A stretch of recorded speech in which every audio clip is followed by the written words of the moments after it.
Hey guys, Sim Racing Expo boy here, and well yes, here I am at the Sim Racing Expo. I'm currently on the iRacing booth. I've commandeered one of their rigs for the next few minutes or so because I'm going to be trying out the new Audi RS3 LMS TCR car. Now before I get into the video, I am in a public area, so there's going to be some noise in the background. You can probably hear cars already going around. Probably people will try and pop into the frame in the background as well.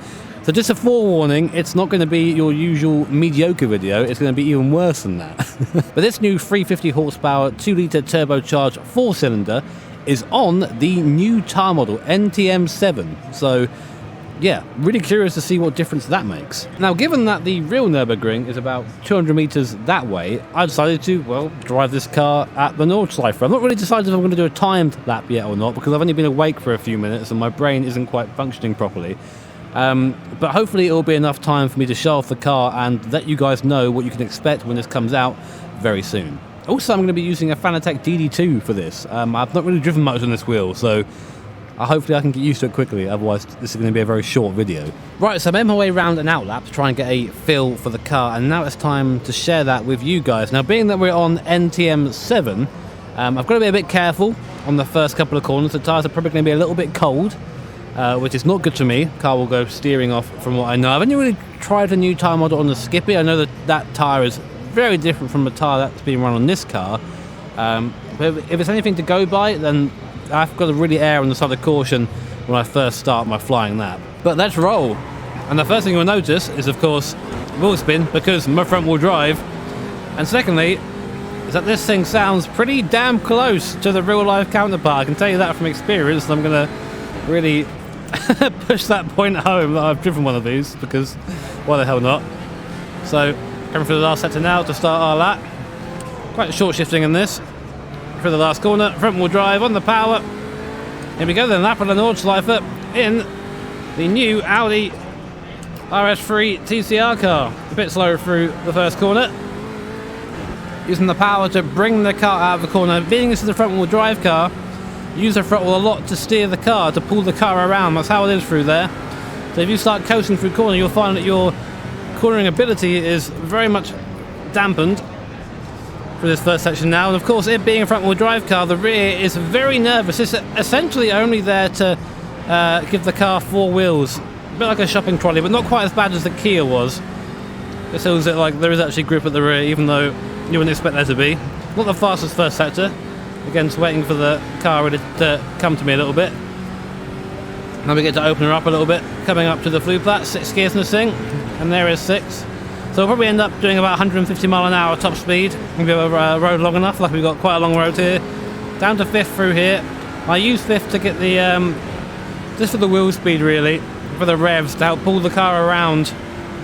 You can go a bit too fast through there. And the thing is with a front wheel drive car is the front tyres basically the braking, the steering and the acceleration. So you've got to be really kind to them out of corners, otherwise you just understeer. Brake at the change in tarmac.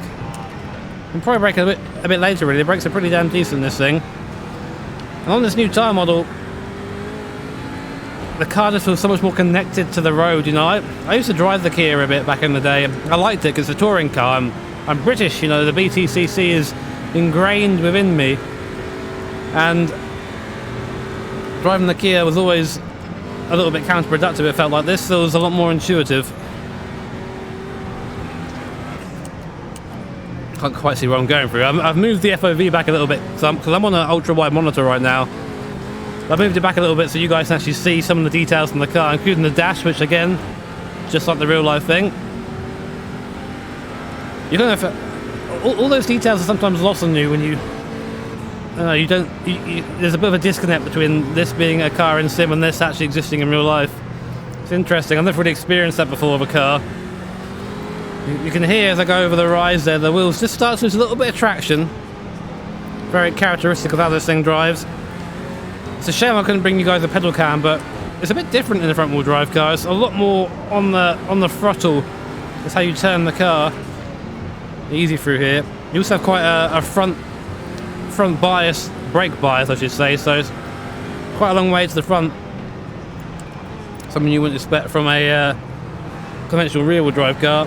Obviously that loads up very nicely through there. You can feel the weight on the car, on the tyre through there.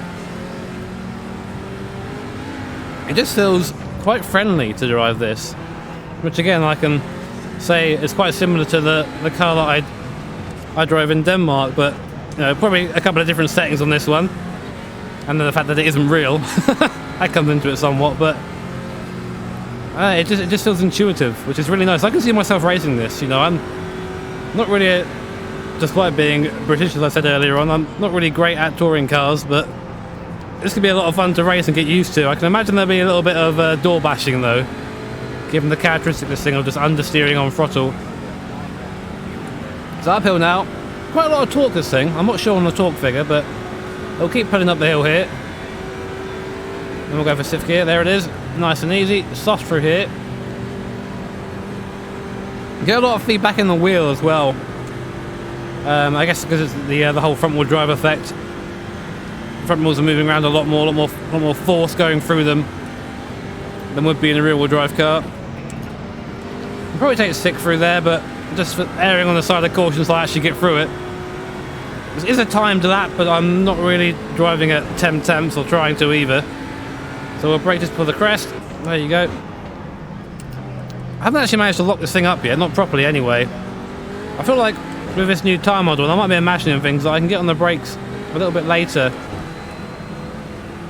and a bit heavier than I could in the previous one where you kind of get stuck on. This is a great example of front wheel drive through here. Just put him through, back on the power, back on the power, out the carousel, and then up the hill again.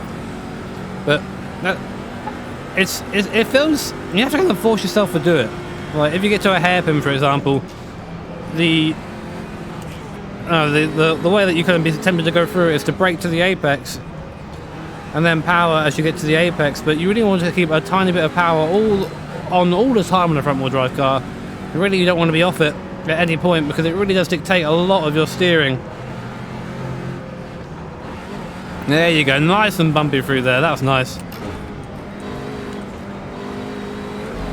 Oh, it's fun through this section, I'll tell you that, my word. I'm getting a bit hot and sweaty driving this thing. This exhibition hall is a bit like a greenhouse, I'm not going to lie. I've decided to wear all black today because I'm fashionable and from Hot Topic apparently. There you go. Could have taken more speed there. But I got to say, I'm really enjoying this car. I really am. I can very much see myself racing it.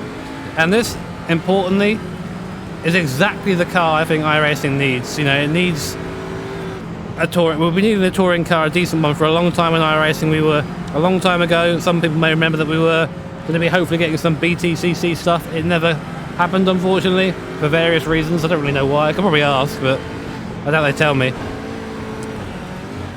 And now we have, you know, what is essentially it's a WTCR car, a car that could be used in pretty much any touring car competition across the world, and it's good. And I'm very much looking forward to seeing what the community does with it and where it will race. Imagine these at Brands Hatch. Oh, that'd be fun, my word. Through the second carousel again, using that power just to drag you out. Now for this tricky multiple apex corner at the top here. You'll never get this one right. You find yourself to be in a higher gear than you think a lot of the time in this car as well. Down the back straight. We take a little bit of time to relax, taking the sights. Audi Sport, of course.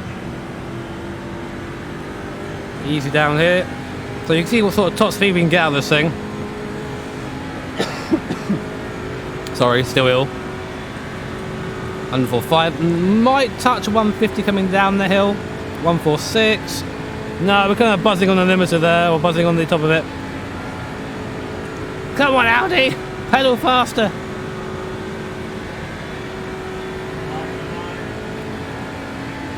Give me that 150, give me that 150. 14. I'm not quite 149. And be careful when you're braking here. Don't brake too hard and turn on this car or it will swap ends. Over the curb, nice and violent this car. Little chirp from the turbo. And across the line, what time was that? Let's find out. A 7:36.7. I've gone a bit quicker in a practice run, I won't lie. But yeah, that was the new Audi RS3 TCR car.